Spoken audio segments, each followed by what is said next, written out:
Spirituality is really important for people's health and well-being, and it's what patients tell us is really important for them too when they're trying to come to terms with an illness or a new diagnosis. The Nurse and Midwifery Council for Nurses says that nurses are supposed to be providing holistic care, and that's care of the body, mind and the spirit.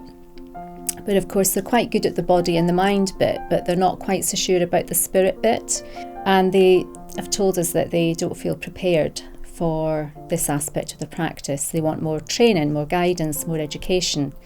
That's exactly what we've been trying to do with our research, is to provide that preparation, that training, that education.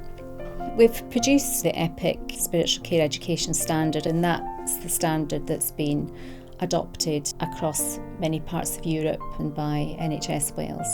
It's always been a requirement that students, whatever healthcare programme they're involved with, display compassionate, kind, considerate, empathetic care towards others. But perhaps what's often missed a little bit is the understanding of the spiritual needs of individuals. And what we ensured as part of the All Wales Practice Assessment document for nursing students was that the spirituality competencies, which come from the EPIC project, are incorporated within that All Wales Practice Assessment document in every year of the programme.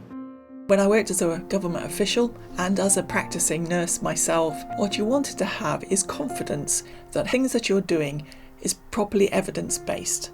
The role for universities in that is to help uncover the evidence, explain the evidence, develop tools that can be implemented. What we have to have is a means and a mechanism to make practice change for the better based on evidence, and that's what this university has done.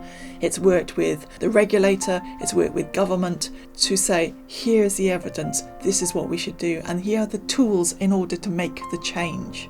The result of that means that the way we train future nurses now is based on a set of well-proven standards that gives people the tools to have difficult conversations. And I'm afraid in the past, it was very difficult for some people to have these quite challenging conversations.